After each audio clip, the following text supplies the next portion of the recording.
आपका एक बयान बहुत वायरल हो रहा है जिसको लेकर घमासान मचा हुआ है कि आप कह रहे हैं कि महाकुंभ के अंदर जाने वाले लोग पाप करने वाले होते हैं। क्या कहेंगे? नहीं, मैंने कहा कि जिन्होंने पाप किए हैं, मैं यहाँ जहाँ रहता हूँ उससे 50-60 किलोमीटर पे हरिद्वार है और हम बचपन से ये सुनते आए हैं हिंदू धर्म के धार्मिक गुरुओं से कि गंगा जी में जाके अपने पाप धो और पापों से मुक्ति ले लो। ना मैंने पाप किए हैं, मैं तो अपने हक वंचित समाज को उनके पैरों पर खड़ा करने के लिए, उनके साथ जो जुल्म हो रहा है उसको रोकने के लिए काम कर रहा हूँ। तो मुझे पाप धोने की जरूरत नहीं है। और रही बात, हमारी पार्टी का स्टैंड स्पष्ट है। जिन संतों गुरुओं महान पुरुषों के रास्ते पे, विचारधारा पे हम लोग चलते हैं, हम पाप और पुण्य में बहुत भरोसा भी नहीं करते, हम तो कर्म में भरोसा करते हैं। तो जिसको परेशानी हो वो, जिसकी पार्टी का एजेंडा नहाने धोने का है, जिस पार्टी का एजेंडा जो है धार्मिक एंगल का, उनको परेशानी होती है तो हो, मुझे इससे कोई फर्क नहीं पड़ता। मैं तो सतगुरु रविदास जी महाराज को मानने वाला व्यक्ति हूँ। मन चंगा तो कटौती में गंगा। मैं क्यों जाऊँ मथुरा काशी, मैं बेगमपुरा का वासी। मेरा मन साफ सुथरा है तो मुझे कहीं जाने की जरूरत नहीं है। मेरा मन इस देश के प्रति, इस देश के लोगों के प्रति, गरीबों के प्रति, किसानों के, कमजोरों के, हर व्यक्ति के सम्मान के लिए और उनकी परेशानियों को हल करने के लिए। बाकी जिसको जो सोचना है, कहना है, वो कहता रहे, मुझे इससे कोई फर्क नहीं पड़ता। मैं अपनी बात पर तटस्थ हूँ। वहाँ इतने मंत्री, साधु संत और मुख्यमंत्री, खुद प्रधानमंत्री को न्योता मिल गया तो वो सब जा रहे हैं, तो क्या वो सब पापी हैं? देखिए, मेरी बात सुनिए। जब वो वहाँ जा रहे हैं और आपने याद दिला दिया, तो मैं मुख्यमंत्री जी से कहूँगा, प्रधानमंत्री जी से, जब वो जाएं तो इलाहाबाद में जो लाशें कोरोना काल में हमने देखी थी, उन लोगों के लिए भी, जिनका अंतिम संस्कार भी नहीं करा, उनके लिए भी प्रार्थना कराएं। क्योंकि वो आपकी सरकार की निकम्मेपन की वजह से हुआ था। आप मेडिकल फैसिलिटी नहीं दे पाए थे। जिन लोगों को चिता नसीब नहीं हुई, क्योंकि हिंदू धर्म में तो कहा जाता है कि उनको अग्नि जो है उनके पार्थिव शरीर को मिल, जिनको नहीं मिल पाई उनके लिए भी प्रार्थना कर लेना, अगर आपकी आंखें खुल जाएं। तो मैं तो स्पष्ट तौर पर कहना चाहता हूं सरकार को और मुख्यमंत्री जी को कि जितना पैसा उन्होंने इस कुंभ में लगाया, अगर उतना पैसा वो इस प्रदेश की चिकित्सा, शिक्षा और रोजगार देने में नौजवानों को लगाते, तो बहुत सारे लोगों के परिवारों के आंसू सूख जाते, बहुत सारे लोगों को न्याय मिल जाता, बहुत सारे लोगों को आगे बढ़ने का अवसर मिल जाता। उसमें तो सरकार फेल दिख रही है। नहीं तो सीधा सीधा मंत्री, कई सारे लोग कह रहे हैं कि महाकुंभ पर जो इस तरह की बात कर रहे हैं चंद्रशेखर, वो कौवा है, बाग में बैठे हुए कौवा हैं, जबकि सब लोग कोयल की भाषा बोल रहे हैं।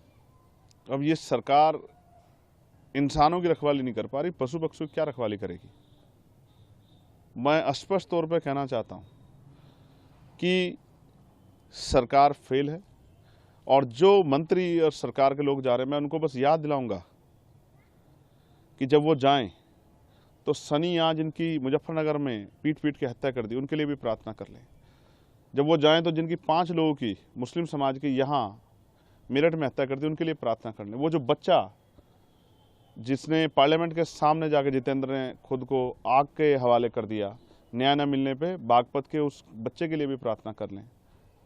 जब वो जाएं, अमन जिसकी पुलिस ने पीट पीट के हत्या कर दी लखनऊ में, उसके लिए भी प्रार्थना कर लें। रामचंद्र मौर्य जिसकी पीट पीट के अभी लखीमपुर खीरी में हत्या कर दी है, उसके लिए भी प्रार्थना कर लें। 69,000 शिक्षक भर्ती के बच्चों को उनका हक मिल जाए, उनकी फाइल खुल जाए, उसके लिए भी एक बार वो सोच लें।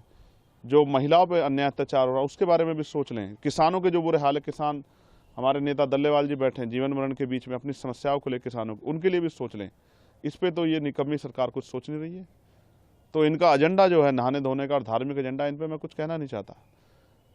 इनको जो कहना है कहें, लेकिन जनता इनको आने वाले समय में सबक सिखाएगी। तो अगर चंद्रशेखर को निमंत्रण मिलेगा तो क्या आप महाकुंभ में जाएंगे? देखिए, आपने सवाल के बीच में ये भी कहा कि कई धार्मिक गुरुओं ने भी इस पर टिप्पणी की है, और मैं विज्ञानवादी व्यक्ति हूँ, मुझे हंसी आती है। मैंने देखा कि जब हम वर्ल्ड कप खेल रहे थे क्रिकेट का, तो यहाँ बहुत सारे हवन यज्ञ हुए और फिर भी हार के आए। मैंने ये देखा कि एक संत ने कहा कि हम ऐसा हवन यज्ञ करेंगे इस बार कि पाकिस्तान नक्शे से बाहर हो जाएगा। तो उनसे कहूँगा कि चाइना के लिए भी कर लेना।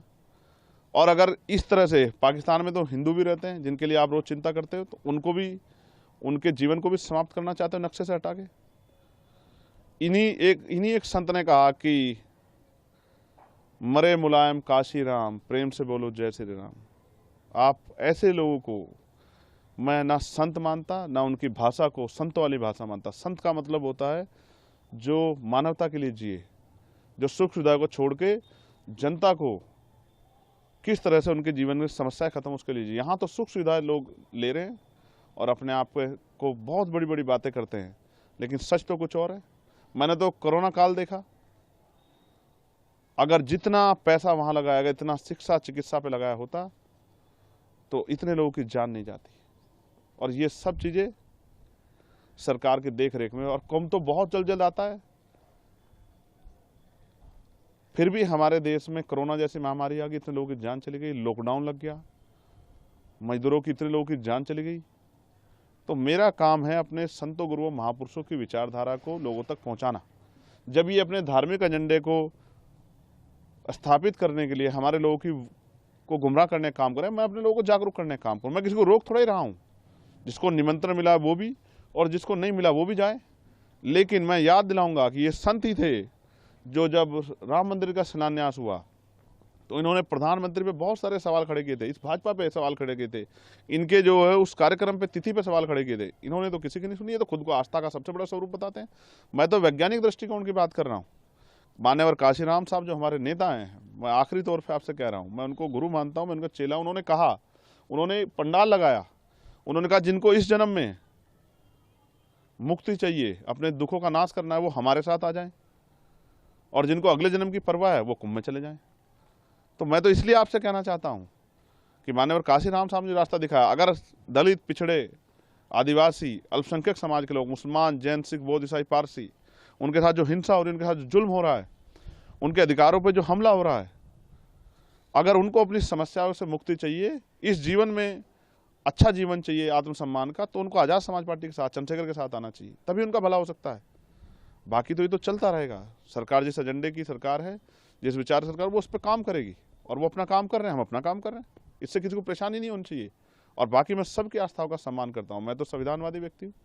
मैंने किसी को कब कहा कि भाई आप जाओ ना जाओ। मैं तो ये कह रहा हूँ कि मैं अपने गुरुओं संतों की बात पर खड़ा हूँ। मन चंगा तो कटौती में गंगा, जिसका मन साफ सुथरा है उसको कहीं जाने की जरूरत नहीं। आप उसमें आपके बयान में कह रहे हैं कि जिसने पाप किया होगा वही जानेगा। तो मैं फिर आपको दोहराऊंगा, मैं यहाँ रहता हूँ, मुझसे 60 किलोमीटर पे हरिद्वार है, गंगा जी का स्नान करने लोग जाते हैं। ये हिंदू धर्म के धार्मिक गुरु ये भाषा बोलते हैं, कहते हैं यहाँ स्नान करोगे, डुबकी लगाओगे तो आपके पाप दूर हो जाएंगे, ये हवन यज्ञ करोगे तो आपके ग्रह सब ठीक हो जाएंगे, आपकी समस्याएं खत्म हो जाएंगी, आपका जीवन लंबा हो जाएगा। मैं तो वही बात कह रहा हूँ जो ये कहते हैं। मैंने क्या गलत कहा? लेकिन मैं नहाने धोने की राजनीति नहीं करता हूँ। मैं लोगों को सही पथ पे ले जाके उनके दुखों की मुक्ति के लिए राजनीतिक सत्ता के बगैर, और उनको जब तक आर्थिक सशक्तिकरण नहीं होगा, सामाजिक भेदभाव खत्म, तब तक बदलाव नहीं हो सकता। मैं तो अपने काम पे अपने उस विचार को, महापुरुषों विचार को आगे बढ़ाने का काम कर रहा हूँ।